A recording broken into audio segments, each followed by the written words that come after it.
Good afternoon. Today is Wednesday, the 27th of September, 2023. We're now 29 minutes past 1, but we're delighted to bring you UK column news from our news studio in Plymouth. Many apologies for the slight delay. Despite checks yesterday, the gremlins were at work. Now, we've got a very interesting news for you today, and I'm delighted Mike Robinson and myself will be hosting together with Alex Thomson, and we do also have a guest. But let's kick off with probably the most important thing to do with free speech at the moment, which is the Online Safety Bill. Well, the Online Safety Act, as it almost is, and the penny is beginning to drop. More and more people starting to talk about the issues arising from this. But before we get on to the issues, let's just have a little look at a piece of video here. This is Dame Melanie Dawes, who is the Chief Executive of Ofcom, and her response to the fact that it is about to become law. Today is a major milestone in the mission to create a safer life online for people across the UK. And we are absolutely ready now at Ofcom to crack on with the implementation of these new laws. And we feel very privileged to have been entrusted with this role. In a matter of weeks now, we will come out with the standards that we expect tech firms to put in place to protect children and to make sure that all of us are protected from illegal activity like fraud. So we're excited to get started.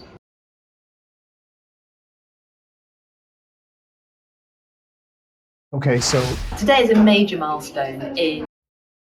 Okay, so Dame Melanie Dawes, they're extremely excited that Ofcom is going to be the regulator of the internet. Now, this has been a long time coming.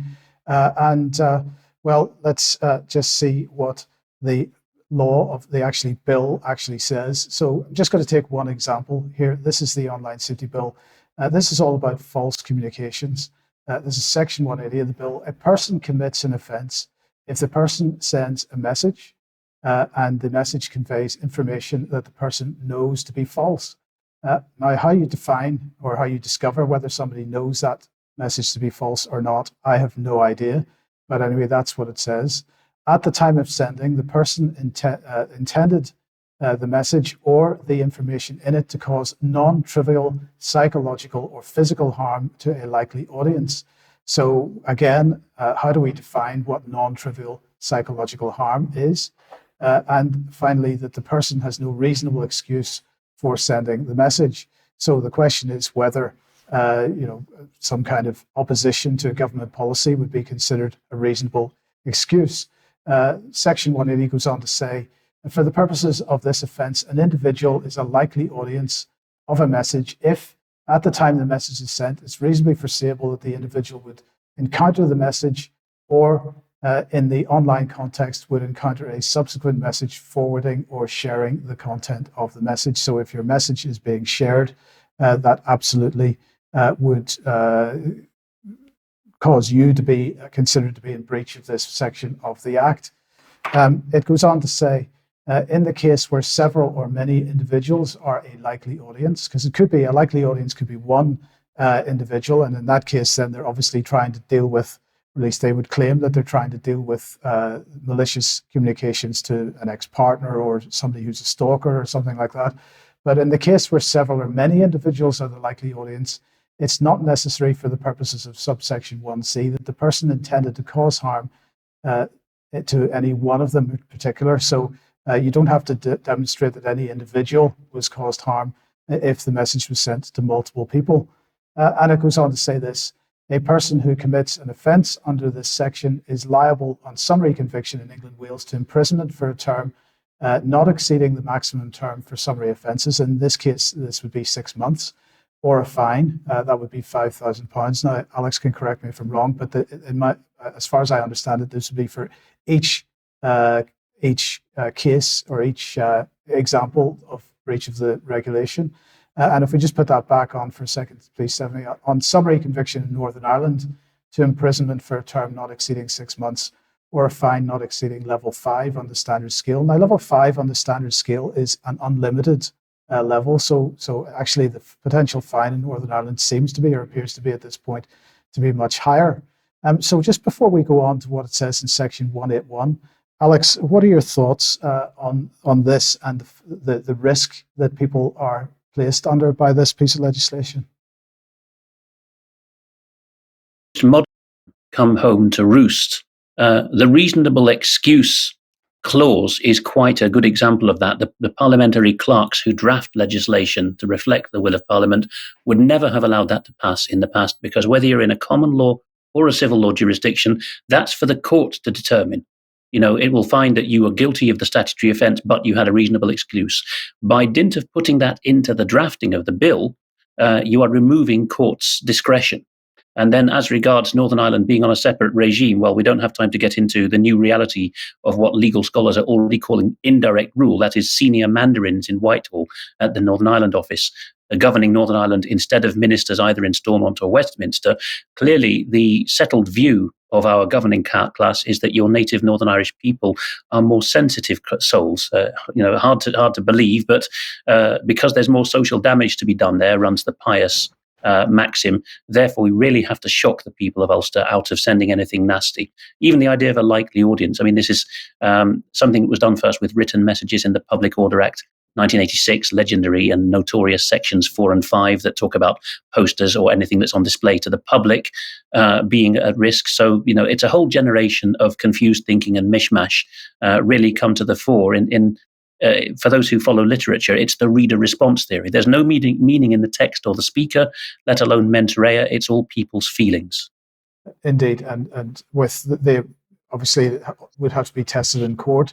But anyway, let's move on to Section 181, because this is the important bit, because those regulations and that law doesn't apply to, if we look at the first clause here in Section 181, a recognised news publisher.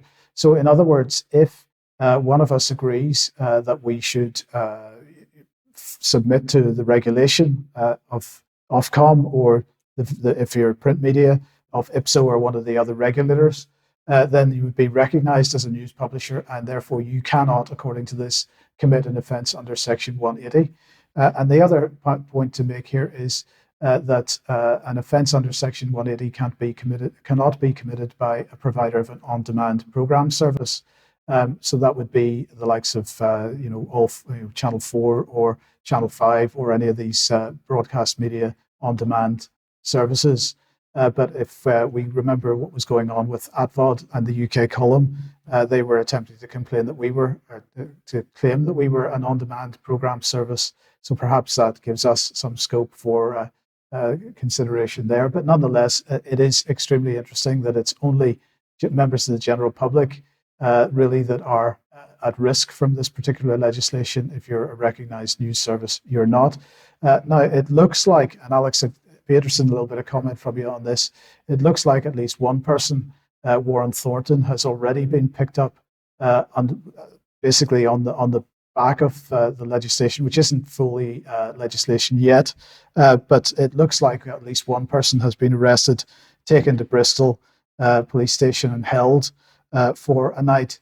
And that's quite an incredible situation for what's been described as malinformation. I must confess I am nonplussed by this one, Mike. I do not doubt the credentials, the earnestness of the lady who has put out the claim in a video of her own that while Mr. Thornton was live streaming yesterday, the 26th of September, the heavies came and did a German-style raiding of the live stream. What you're doing is wrong think.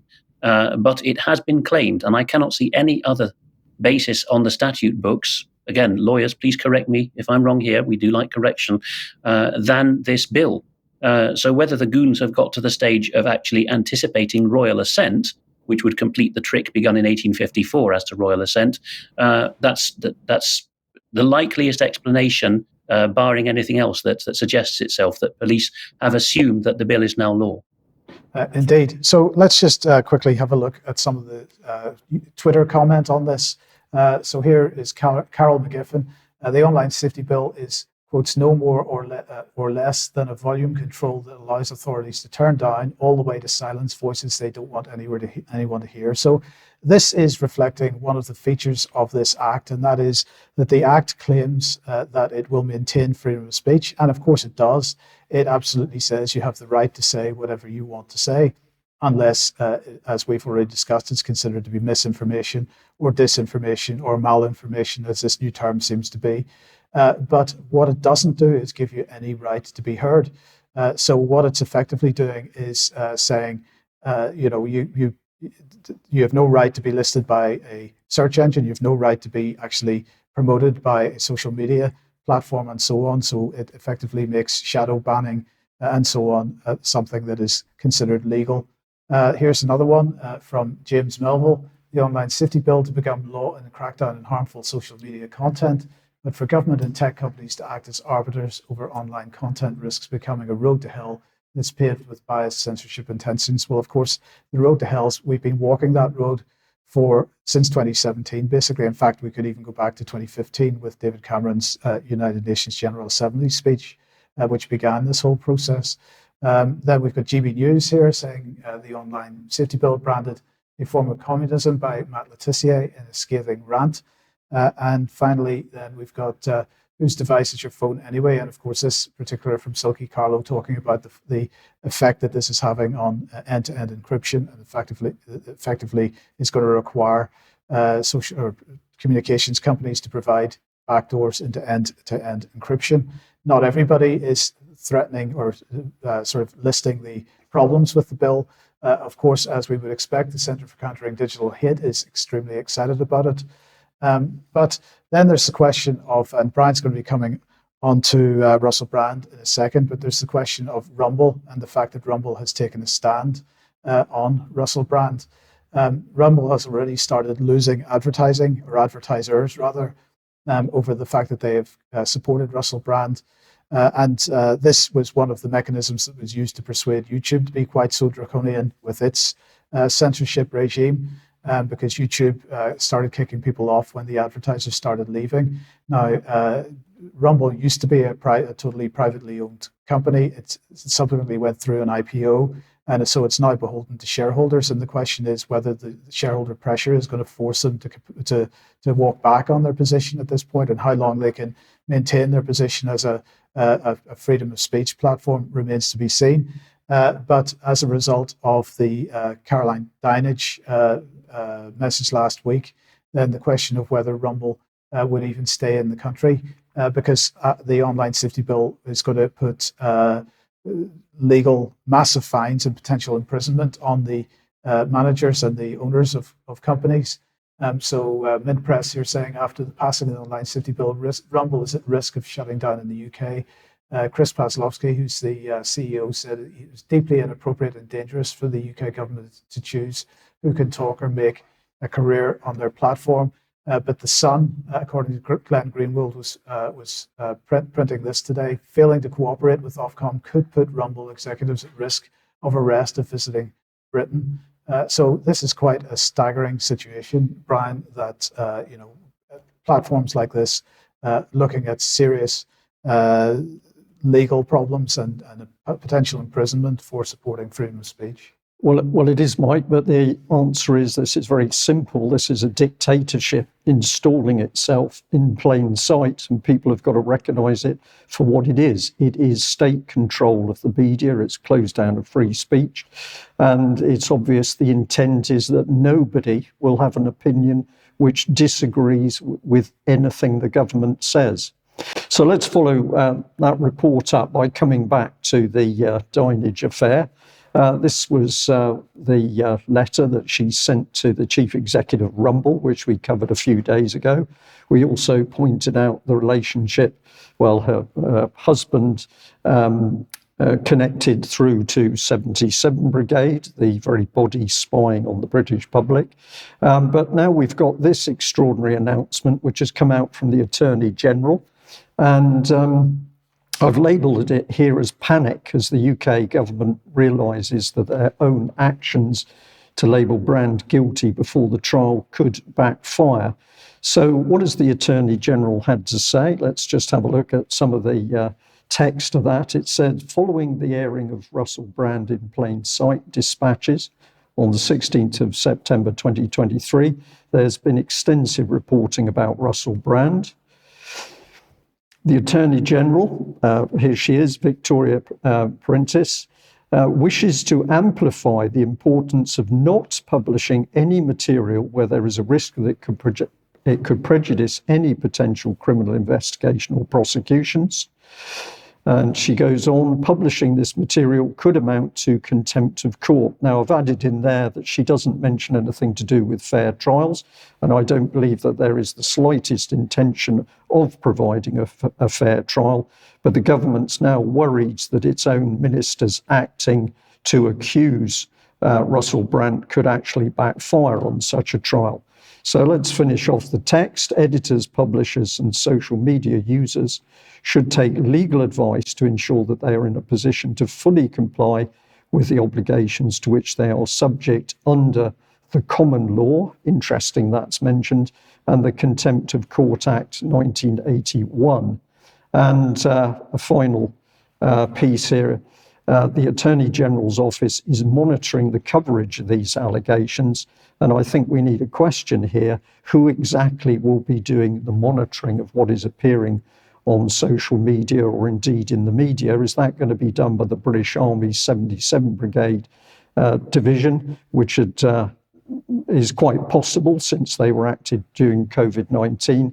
Or is it going to be some special secretive department of the Ministry of Culture, Media and Sport?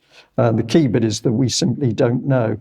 But if we move on, and a big thank you to UK Column Viewer that highlighted this to me, we've got a report in the Press Gazette, and this is all about the fact that Dame Caroline Denage has also now gone for GB News. GB News impartiality undermined by Bev Turner support for Russell Brand, MP warns. So the government itself, its own ministers going straight for Russell Brand. If I've just moved through here, this is part of the comment that she made. While GB News is not responsible for this content, it is concerning that Beverly Turner, who described Mr. Brand as a hero and invited him to appear on her show, subsequently fronted GB News coverage of the allegations regarding Mr. Brand on the morning of the 18th of September. While Ms. Turner was challenged on her comments at length by her co-presenter, Andrew Pearce, we remain concerned that having a presenter so clearly supporting an individual who is the subject of intense media coverage, including seeking their appearance on the show, undermines any perception of due impartiality in the broadcasting. I thought this was an extraordinary statement, Mike, because, of course, what it is showing is that at the moment, there's no reason for her to be doing what she's doing, simply that this person has a high profile. But if we go to legislation to actually see what's being talked about, here's contempt of court. That includes disobeying or ignoring a court order, taking photographs or shouting out in court, refusing to answer the court's questions if you're called as a witness, publicly commenting on a court case, for example, on social media or online news articles. And we've got public comments here saying whether you think a person is guilty or innocent, referring to someone's previous convictions, naming someone the judge is allowed to be anonymous, naming victims, witnesses and offenders, naming sex crime victims, sharing any evidence or facts about a case that the judge has said cannot be made public. And again, here's the wrap. If you're found to be in contempt of court, you could go to prison for up to 2 years, get a fine or both. But let's remind ourselves that at the moment, there is no court case. So, Alex, I'm going to use a slightly difficult. This is a dog's breakfast of the law. The law has been served up as a mishmash in order to confuse people as to what they can and cannot say about Russell Brand. At this stage, Brian, I'm going to call this development the Alex Salmondization of English law. Alex Salmond was the first Minister of Scotland and the leader of the Scottish National Party. And in the show notes, we will put a playlist of my readings, largely of work by Craig Murray, the former British ambassador turned Scottish nationalist politician, who found just how injurious to any notion of fair trials and democracy this spread of the idea of criminal contempt of court, which is judges ruling from the bench that you broke the law with no parliamentary leg to stand on other than their own conceived ideas of what their orders are, just how far that's spread. In the Salmond trial, it was perfectly obvious. So to jump to the conclusion there, for those who don't want to wade through that playlist of my recordings or aren't familiar with it, Murray very well documented on his blog for a long time that if you were favorable to the regime, for example, it's even comparable because it revolves around alleged allegations of harassing women, if you take great liberties with women but are in the regime's good books, then a blind eye will be turned. If, however, you question, for example, I'm going to be pointed here, that the women who make allegations against a public figure were pure as the driven snow, and particularly if you question this false claim that they are utterly naive and vulnerable rather than being middle-aged women in public life who jolly well know what they're doing, then you have hell to pay. And you do not need Parliament for that. You just need the court, the judge sitting alone in many cases. Scots law has its similarities with England, but both the common law and the statutory route are different on vital points. And so it was thought that this would be something reserved to Edinburgh. But I think it's been piloted now north of the border enough for it to be spread to England and Ireland. Yes. Yeah, thank you for that, Alex. Well, that moves us on to Armenia. It does. We're going to bring a map on screen. This is a convoluted region. All three of my segments with my guest, Gevorg Virats, who is an Armenian from Georgia, the neighboring country, will cover the Nagorno-Karabakh war. Both maps on screen show the same territory, and they're convoluted, but that's the whole point. At the bottom of the image, Iran, south of the Araxes River. Off-screen to the north is Georgia, and beyond that, Russia. Just west of the screen is the eastern edge of Turkey. And the key thing to bear in mind is that the de jure territory of Azerbaijan, one of the 15 former Soviet republics, is the whole block you see marked Azerbaijan, plus the non-contiguous exclave marked as Nakhichevan in the southwest corner of both images.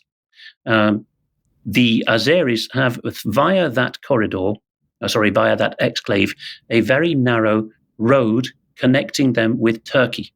And then they are allowed overflights, although in the early 90s between Armenia and Azerbaijan, over Nagorno-Karabakh, they are allowed to overfly, which means that there is a way for Turkey to supply civilian and military goods and people transport from Turkey to Azerbaijan's exclave Nakhichevan and then to Azerbaijan proper. Armenia, too, has a de facto exclave. It is a self-proclaimed autonomous republic. It was in Soviet times, too. We won't go into the detail of the pogroms in Soviet times, starting again in 1988. For that, go to the previous podcasts I've done with Gevorg, which will be in the show notes. But people will see that Nagorno-Karabakh, delineated with the green line on the left-hand map, had no contiguity with Armenia, and of course was never acknowledged in international law as being an independent republic, not even after the genocide accusations on both sides after the 1990s war. So you see on the left-hand map there is this narrow corridor, the Lachin corridor, where a part of Azerbaijan proper, although occupied by Nagorno-Karabakh and Armenian troops since 1994, was used to supply this territory. Very convoluted, I know, because the right-hand map shows also that what Turkey and Azerbaijan, with a lot of Israeli assistance now and allegedly Russian as well, what they want to do is punch a hole in the bottom of Armenia proper. If you look at the right side, you will see that the green arrow suggests that the so-called Zangezur corridor would cut off Armenia just north of the border town of Mehri with Iran, so that there would be a land bridge all the way from Greece to China for Turkic nations allied with NATO to ply their trade. Iran is utterly opposed to this, and so Iran has said things like they will assist with 10 times the force anything that they assist the Armenians against any attempt by Azerbaijan and Turkey to go for this Zangezur corridor. Why has this become relevant? Time is short. We are well aware of that. But it's become relevant because of the video we're about to see. So for anyone who has missed it, and it hasn't been very well covered, there is I think it's not dramatic to call it a genocide underway. So this segment will be part of a report produced, which I think is the best done in English so far, by a Christian Broadcasting Network in the United States. So for anyone who's behind the curve, the rest, the northern half of Nagorno-Karabakh, which survived after the 2020 and 2021 attacks by Azerbaijan, it would say to claim its own territory back. The rest of that ethnic Armenian territory has now effectively been defeated. Many people on the move. So let's roll the clip and see what's going on. Officials from Armenia and Azerbaijan are set to meet today in Brussels for the first time since Azerbaijan's Muslim-majority forces seized control of the predominantly Armenian Christian territory of Nagorno-Karabakh last week. It was a nightmare. There are no words to describe. The village was heavily shelled. Almost no one is left in the village. Most people have been evacuated. The Blitz attack forcing nearly 14,000 refugees to cross into Armenia, with thousands more stuck in massive traffic jams at the only checkpoint crossing. Amidst all this, a massive explosion at a fuel depot killed 20 and injured more than 300 as refugees scrambled to get gas before escaping. Joel Veldkamp is with the human rights group Christian Solidarity International. Our friends there told us that people in Karabakh are deciding, some of them, to try to have the bodies of their loved ones who were killed in this war taken to Armenia in refrigerated cars to be buried there. Because if they bury them in Karabakh, they won't be able to visit them ever again, and their graves might be desecrated by Azerbaijani forces. Nagorno-Karabakh is a landlocked region between Azerbaijan and Armenia. This is an area of Armenia, Nagorno-Karabakh, that has been contested for many years. It has historically been filled with Armenians, Armenian cultures, the Christian faith. While it's been internationally recognized as part of Azerbaijan, the area has been ruled by ethnic Armenians for 3 decades. 2 U.S. officials traveled to the region and met with Armenia's Prime Minister Monday. He told them ethnic cleansing is happening right now.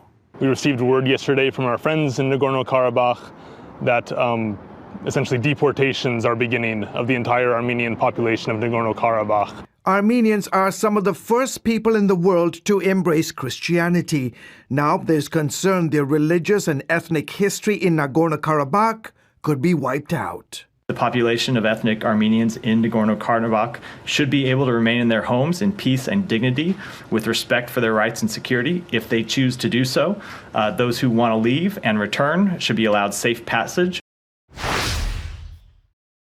So we're going to bring on Gevorg Virats in audio only, who's in the Caucasus and who's been assisting with humanitarian relief of the refugee. In the next segment, we will be zooming in on the humanitarian matters, but just in 1 or 2 minutes now, I'm going to ask Gevorg to explain for us why it is that the US State Department spokesman we heard at the end of this clip acknowledged tacitly that although the ethnic Armenians of Nagorno-Karabakh, after the defeat of their self-proclaimed republic, have a right to stay where they are and to accept the new Azerbaijani citizenship which is being foisted upon them. Why is it, Gevorg, that the overwhelming majority of the 120,000 ethnic Armenians in Nagorno-Karabakh have decided to take to the road and to seek their fortunes in Armenia proper? Greetings, Alex. Thank you for bringing me in on this. Your question is a very rightful one.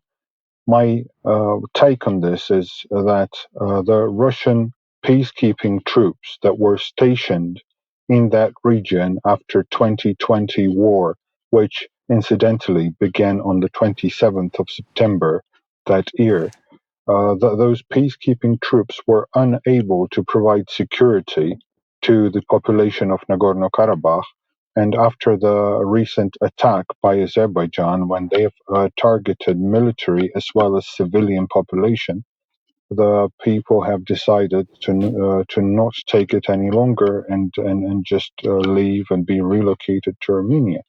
Of course, that is happening in the midst of the casualties that were seen by the population, and there's about 100 people that were found dead after the shellings and then the shootings perpetrated by Azerbaijan just within the last week. Thank you very much, Gevorg. Also in the show notes will be a book, and it'll be obvious to both our listeners and viewers that neither of us is neutral on this matter, nor indeed we think that neutrality is a case.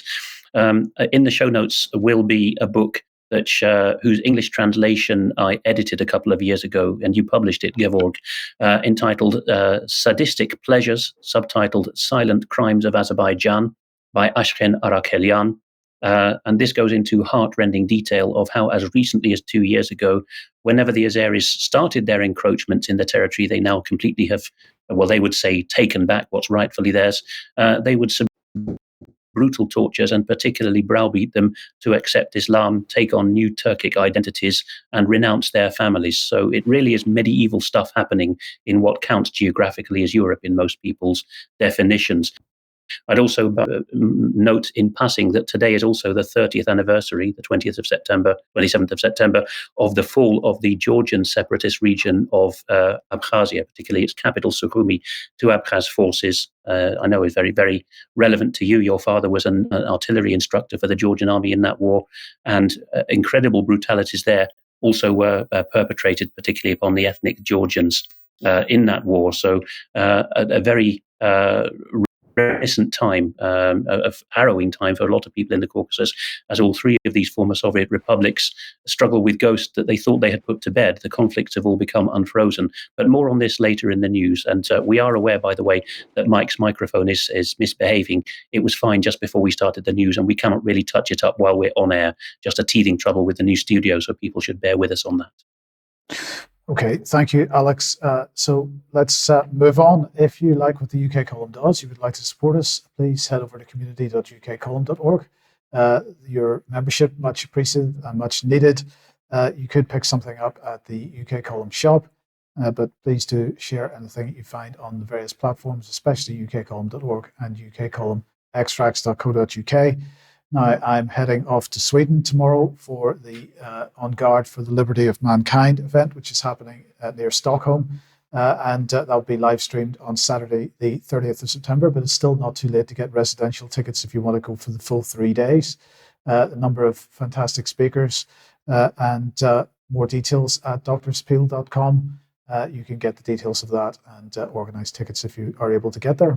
Okay, thank you for that, Mike. Now, also, we've put this one up before. There's a rally in Glasgow, Safe Schools for Children, September the 28th at 1:30 p.m, and that's in George Square, Glasgow. This is where people can really make a difference to be there and, of course, to meet new people and to decide what's to be done.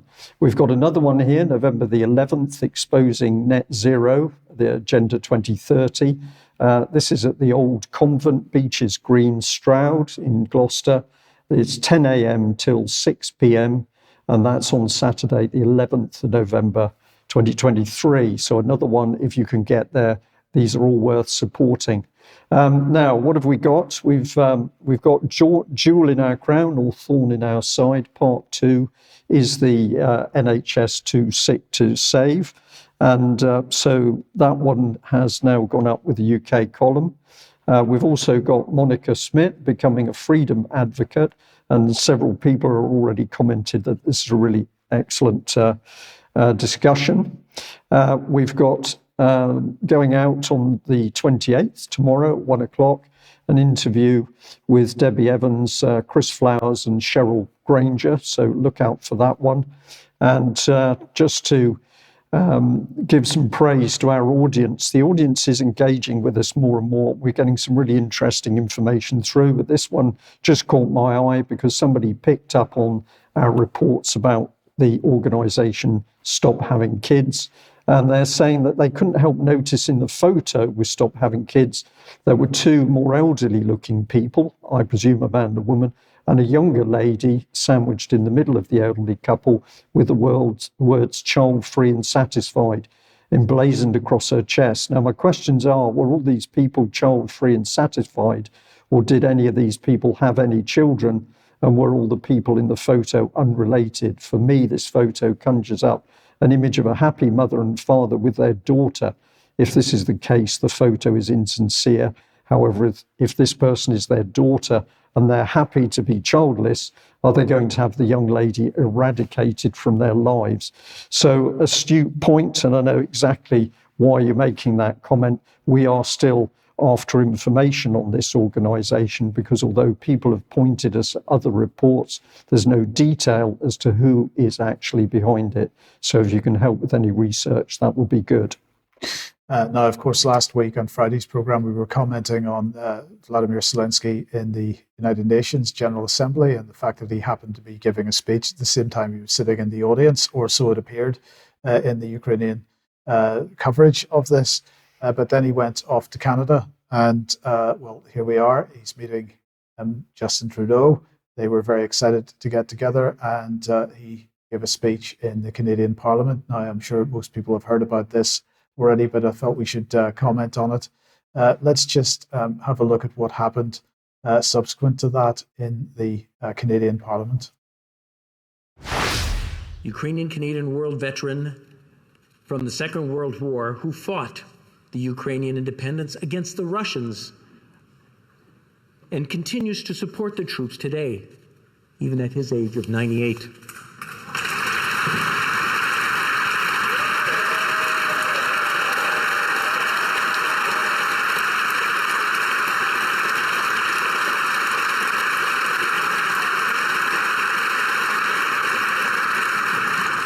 His name is Yaroslav Hunka. And I was going to say he's in the gallery, but I think you beat me to that. So unfortunately, well, before we say what was unfortunate about it, let's just put this image on screen as a still from the video. And of course, Trudeau and Zelensky were standing along with the rest of the parliamentarians there, clapping this individual who unfortunately turned out to be literally an SS officer. So he was fighting for the Germans. The clue should have been at the very beginning, because the Speaker of the Chamber said, he had been fighting on behalf or fighting against the Russians. So the only side he could have been fighting with is the German side. But he was a member of the SS. Let's highlight him here. Here he is in the center. And here is the Polish response to that, which has been quite spectacular, because they were pretty upset about the fact that this gentleman was getting this kind of support. So in view of the scandalous events in the Canadian Parliament, which involved honouring in the presence of President Zelensky, a member of the criminal Nazi SS formation, I have taken steps towards the possible extradition of this man to Poland. And the reason is because this particular group of SS were involved in the murders of Polish, or at least the Polish view that they were murders of Polish civilians during the Second World War. And that was the Polish Education Secretary was making that statement. So Poland saying that they're going to make some effort to extradite the gentleman concerned. I've forgotten his name. I do apologise for that. Now, that's of course resulted in a whole swathe of apologies from the Canadian authorities. Let's start off with Justin Trudeau. Obviously, it's extremely upsetting that this happened. The speaker has acknowledged his mistake and has apologised. But this is something that is deeply embarrassing to the Parliament of Canada and, by extension, to all Canadians. I think particularly of Jewish MPs and all members of the Jewish community across the country who are commemorating Yom Kippur today. I think it's going to be really important that all of us push back against Russian propaganda, Russian disinformation, and continue our steadfast and unequivocal support for Ukraine. So it wasn't really an apology, it was really an opportunity to say we've got to push back against Russian disinformation. Well, anyway, the Speaker then apologised himself. So let's have a listen to that. I want to apologise for what happened and really tell you that the intention was not to embarrass this House. My sincere apologies to the House, to each and every one of you who are in the House today, and to all Canadians for having been put through this. Now, he has subsequently resigned. Now, the Russian response will just bring... Now, well, this wasn't Maria Zakharov's words herself. This was a Russian statement from her department, but let's read this. It says, the public honoring of 98-year-old Bandera supporter Yaroslav Hunka, a member of the 14th Waffen Grenadier Division of the SS, at the Canadian Parliament during Vladimir Zelensky's visit, is the best possible way to characterize the regime of Prime Minister Justin Trudeau, who's embraced unbridled Russophobia. It was the most cynical abuse of the memory of Nazism's victims. The Ukrainian collaborators who served Nazis evaded accountability for the genocide on the occupied territories of the Soviet Union and Europe, to be given shelter in Canada after the Great Patriotic War. Now, we would also put on screen some comment from Ukraine if we had been able to find any, but there hasn't been any there as yet. But this is how the mainstream press was characterizing it, how the Canadians had Zelensky accidentally praise a Nazi hero in Ottawa, giving Russian propaganda a boost. So it was all an accident. Alex, I don't know if you've got any thoughts. The 14th Waffen SS Regiment Galician was very notorious. If you read the memoirs of SS volunteers from Western Europe, many of them came from Benelux. They were ideological. Many of them had very little to say. It may be, of course, self-censorship after the war, but they had very little say about hatred of the Jews. It was the Bolsheviks they feared. And many of them were just louts out for an adventure. But for the men in that country, in that zone itself, from Estonia all the way to Moldova, sometimes they were press-ganged by the Soviets or the Wehrmacht into joining the respective units. And sometimes they chose. Sometimes brothers were separated and hardly knew what was happening. Sometimes men fought on both sides. Mr. Hunka appears prima facie to have been an ideological opponent. He, in his own defense, would no doubt say that his country, his region of Ukraine, Galicia, was not a union until after the war, when, of course, the Western Allies allowed Stalin to absorb it at the expense of Polish territory. But be that as it may, the Galician division was particularly horrid. And I would say that the speaker, certainly in any Anglo-Saxon country, has a duty to keep the decorum of the House for him to do a double take when the script was given him. If a political script is shoved in front of your nose as a speaker, you stop proceedings and say, we're not going on with this. Otherwise, you're not a speaker. And of course, the evident fault in what was said was that Mr. Hunka, for all his crimes and sins and those of his comrades, wasn't fighting the Russians, he was fighting the Soviets. A huge amount of detail has got lost here. But the responses say quite something. I happen to be in Poland right now, no time to go into it, but the show notes will have a link to the conference on technocracy that I'm attending here at the Jagiellonian University in Kraków. So I sense the Poles' ire at this because they are very pro-Ukrainian. They wish to do their best by the refugees, and they're very sensitive about the massacres of Gentile Poles that happened, particularly by the Galician unit, never been addressed properly by Kiev. Indeed. Okay, well, let's move back to Nagorno-Karabakh, Alex. Yes, this time we're going to keep it even shorter, but we wish to focus on the humanitarian tragedy. Most particularly, what has gone on is that people have decided, and in this region, of course, people are poor farmers, and they usually have only one petrol or, to the Americans, gas-powered car to go on. They've had to queue for their fuel. There's been a horrible gas explosion and the disfiguring burns of many. They've been airlifted or transported by road to Armenia after hours of delay. Precious time in medical treatment was lost because of the Azeri blockades, and it's often argued also Russian peacekeepers' incompetence by some. That's very much open to question. But we will see now a brief segment by Deutsche Welle's German service, the equivalent of BBC World for Germany, talking about the convoys of people leaving because they fear being forced to become residents or worse, torture and dishonor if they stay. So Deutsche Welle is going into detail for just a couple of minutes on that, then we'll have Gevorg back. Armenia says around 3,000 refugees have crossed its border from the disputed region of Nagorno-Karabakh. Fears are growing for ethnic Armenians there since Azerbaijan retook control of the enclave last week. Many of the refugees are crossing into Armenia in cars and buses at Kornidzo. DW reporters Maria Katamadze and Jennifer Palka have filed this report from the Armenian border village. Packed cars stream out of Nagorno-Karabakh as hundreds of ethnic Armenians flee their homes. Some vehicles bear the scars of the recent conflict. Aid groups are on hand to help as families cross the border into Armenia. The mass exodus sparked by fears for their fate under new Azerbaijani rule.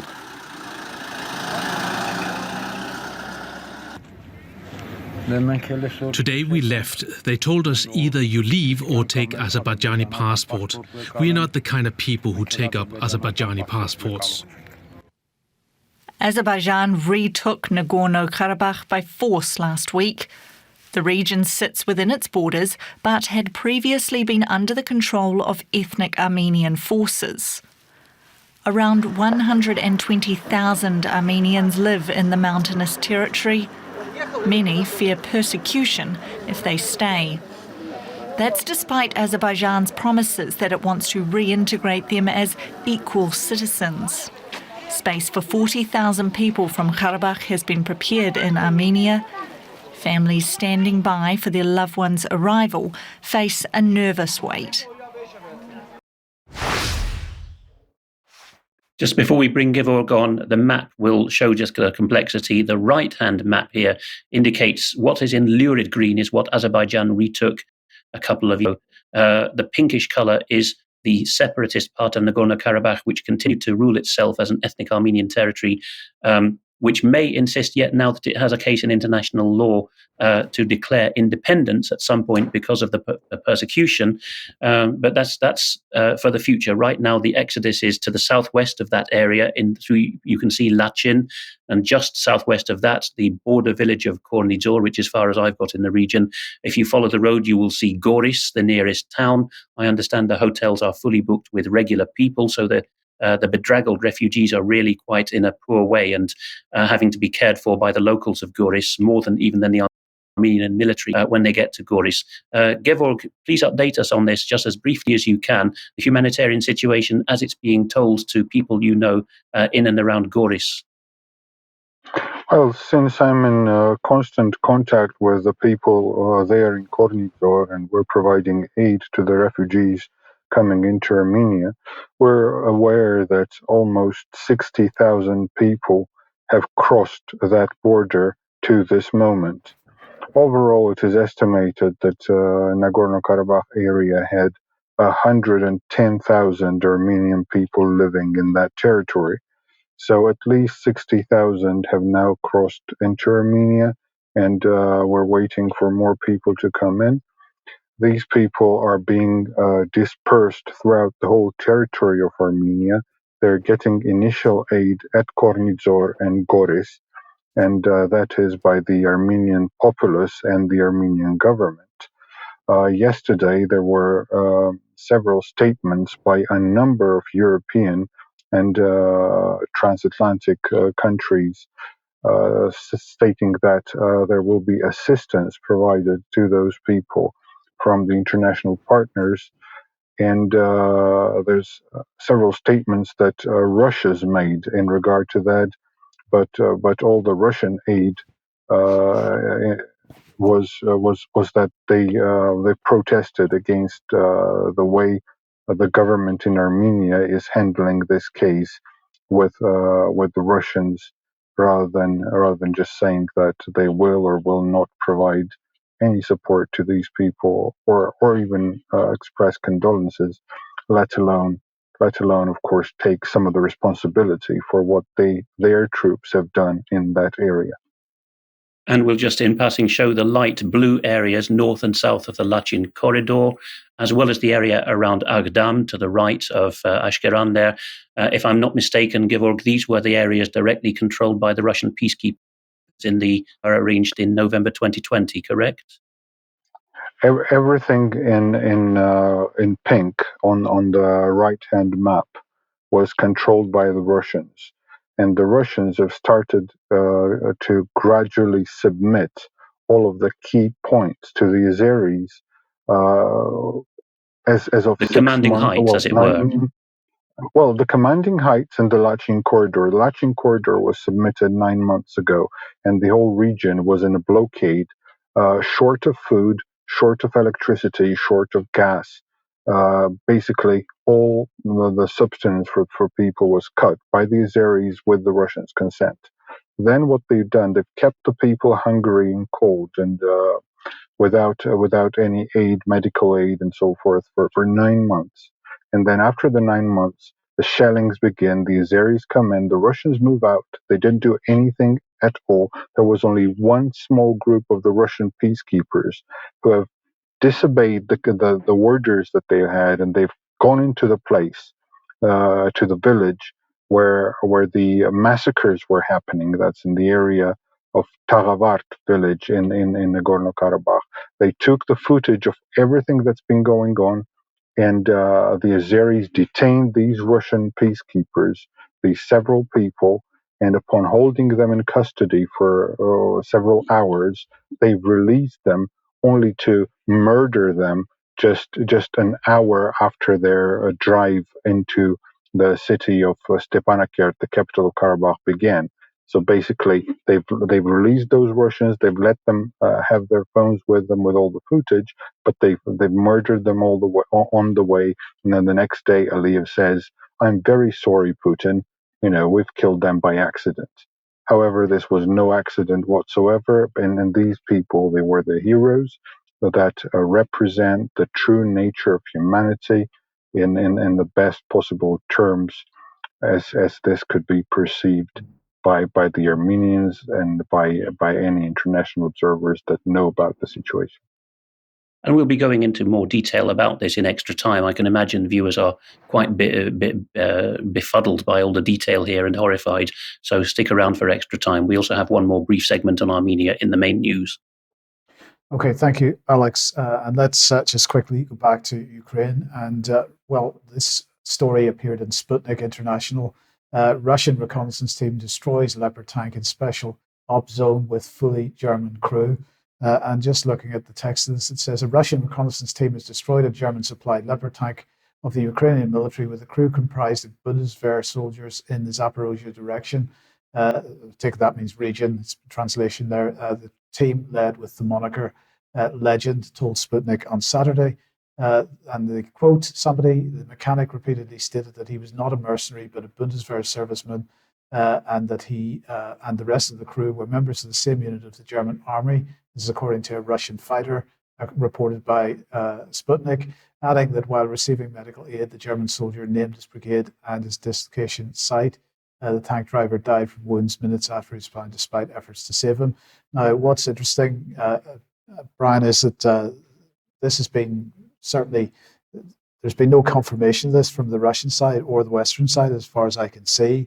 And so we've got to say that this has to be taken with a very large pinch of salt, perhaps. But the question is, I'd just be interested in your thoughts about the potential of German or other NATO forces actually involved in the conflict. Well, I think this one's easy, Mike. This had to happen at some point because, of course, we started out with principally special forces on the ground. They were there training and reconnaissance, but we've had massive mission creep as the additional weapons, the armed personnel carriers, the tanks have gone into Ukraine. They've needed assistance to help operate this gear, to maintain it, to do repairs. And that has inevitably meant that Western military personnel have been sucked into the theatre. The next step, of course, is that they're going to be helping to move equipment from one place to the other. So really, this is very, very serious, because if it's true, it represents that NATO is now at war with Russia without any declaration to the nation states within NATO. Alex, let's come back to you. In the final segment, we're going to consider the geopolitical ramifications, famously not something you can do in a minute. We're going to give people a taster and a hook to hang their thoughts on, shall we say.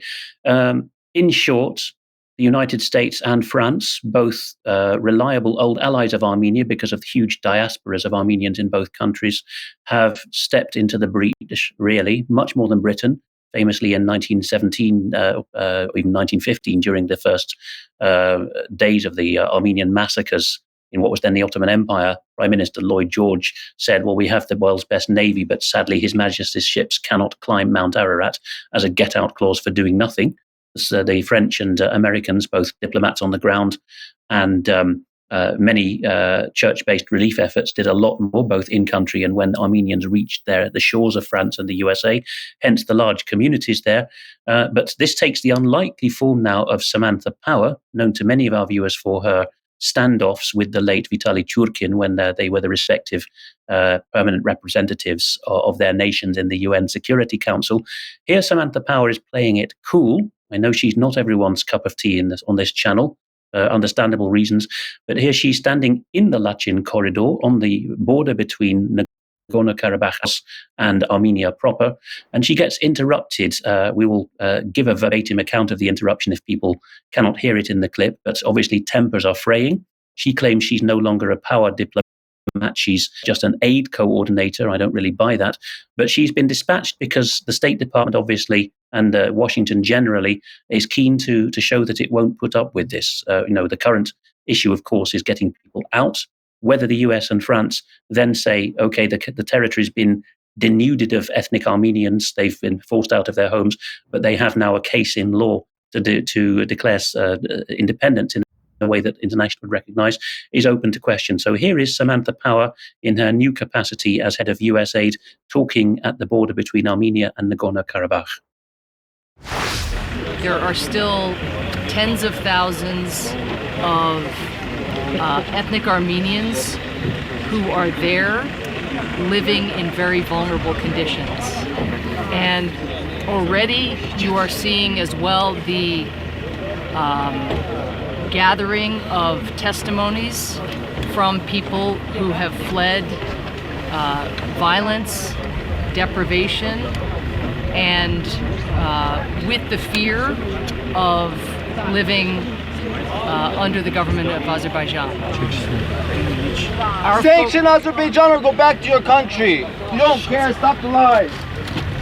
Our focus, again, right now, and I'm USAID administrator, is meeting the humanitarian needs of individuals in really vulnerable circumstances and looking out for and securing access to individuals who are either unable to proceed on the corridor because it is blocked with traffic, or in some cases too scared to make the journey to where we are today.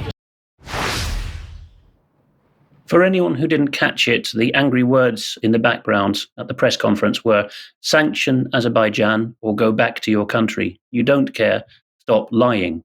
Well, Gevorg, you take a more positive view of Samantha Power, or perhaps more of her earnest than I would. But why are the US and France physically present? Just even as turns up in Nakhichevan, evidently planning to try to bulldoze a hole through Armenia proper, in the Zangezur corridor in Syunik. Why is it that, okay, not just the Americans and the French are getting interested, but as I understand your analysis, even Britain, historically pro-Azeri in this, see our previous podcast in the show notes on that, gold, guns and gas, a pre-cooked soft British power ceasefire. Why is it that all of the Western allies, particularly the UN Security Council permanent three in the West, are making a big on Armenia now? Well, Alex, I wouldn't necessarily say that I take a more positive view on Samantha Powell than you do. You've mentioned earlier that none of us are impartial, as it were, because you can't be just neutral. But just as well as you are, I'm attempting to be on the side of what I believe to be the truth. And if the truth comes from Samantha Powell, then that's what I'm going to say to be the truth. She's not my favorite person, but never mind.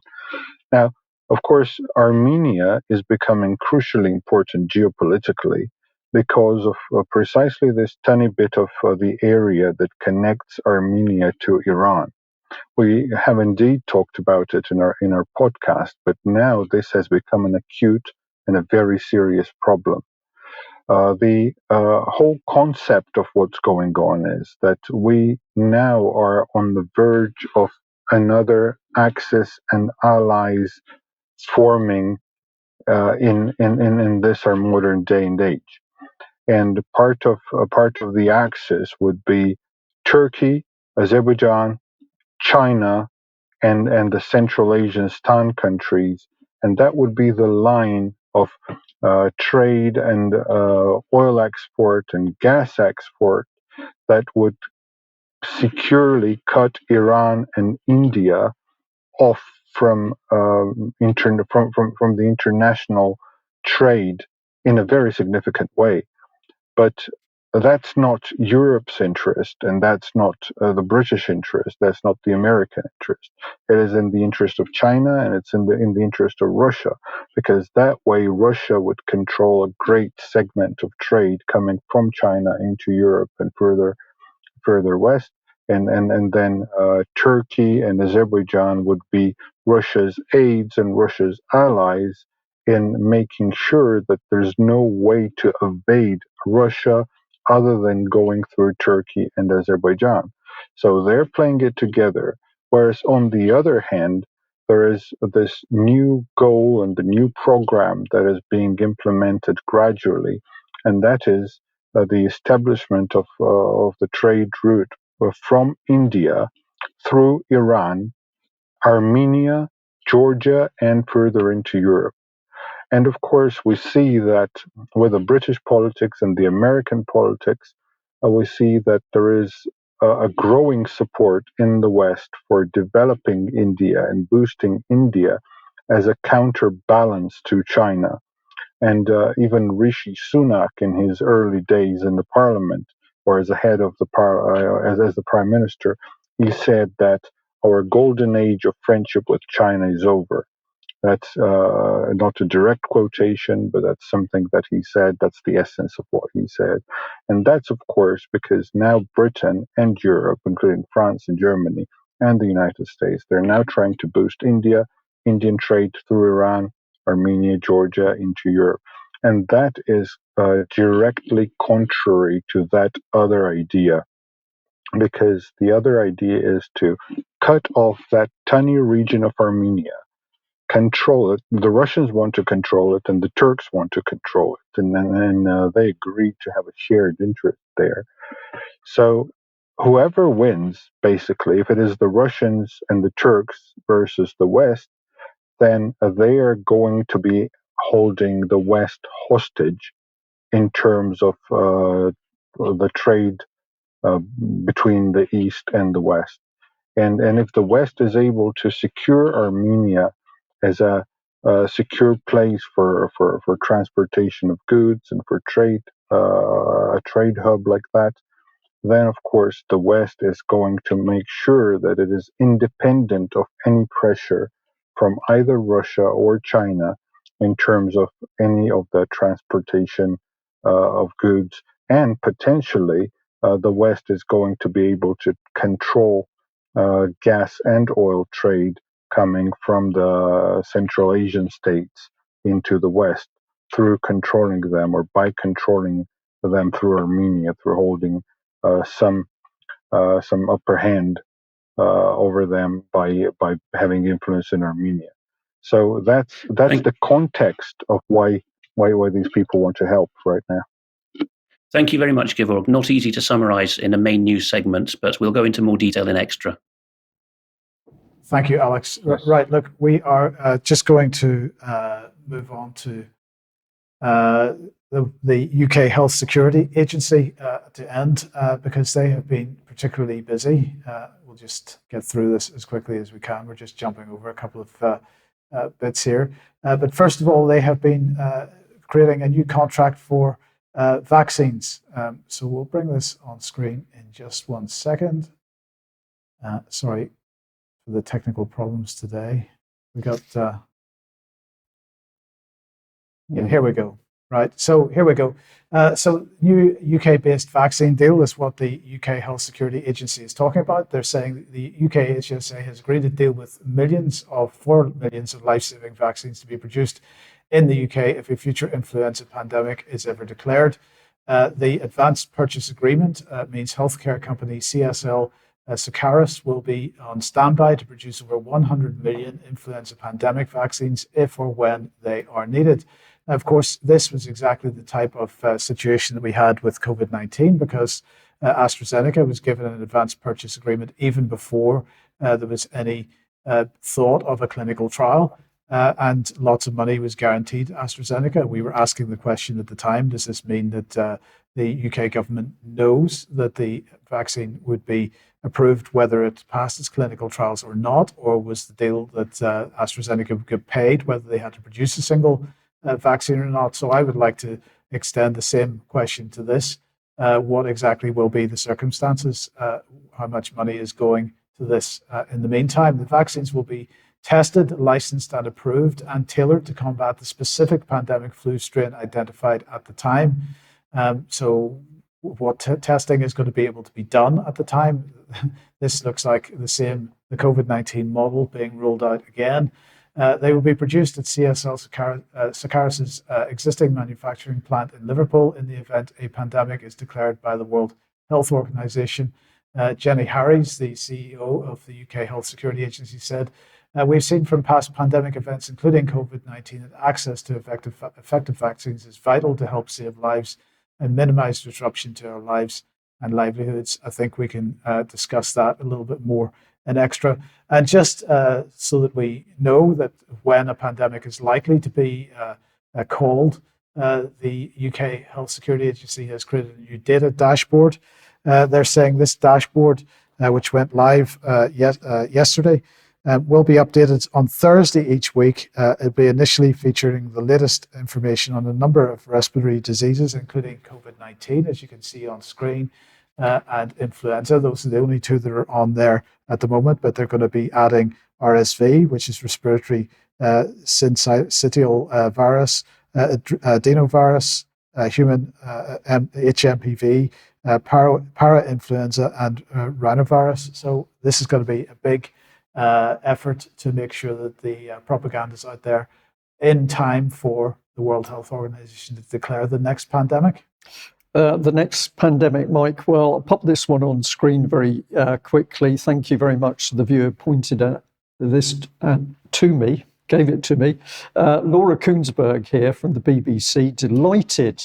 So many have been in touch to say you enjoyed the state of chaos. Time to say big thanks to dozens of interviewees who gave us their time and very talented team who made it, making it a dream. So this is really incredible if you just think about it. The BBC, absolutely over the moon that when it reports the state of the country is chaos and breakdown, they did a good job and they're really pleased that they put it out.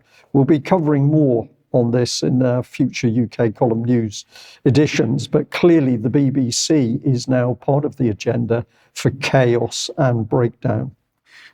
So just a couple of things to end with here.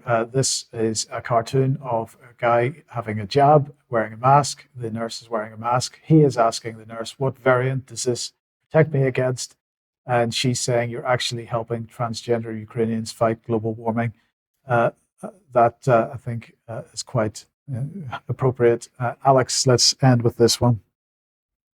A couple of meme responses to the events we covered in the main news here. On the left is Justin Trudeau in the 3-pane meme of somebody sabotaging their own cycle ride by putting a spoke in the wheel, and the stages are calling all the truckers Nazis with Justin Trudeau on his bike, and then when he sticks the spoke in his own wheel, that's labelled inviting a literal Nazi to Parliament, and then when he crashes into the curb, he says, why would Vladimir Putin do this? Which he effectively did say the other day. And on the right is a meme of Putin in his power pose, signing a decree labelled Putin signing a decree to send a Nazi to Canadian Parliament to embarrass Justin Trudeau. Yeah, yes, very good.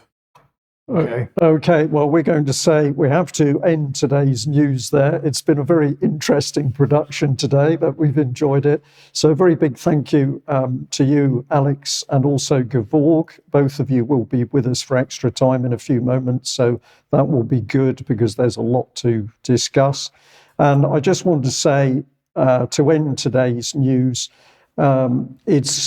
it's fantastic to be in this new building, and this can only have happened with the tremendous support of everyone who's given donations to the UK column or subscribed or both.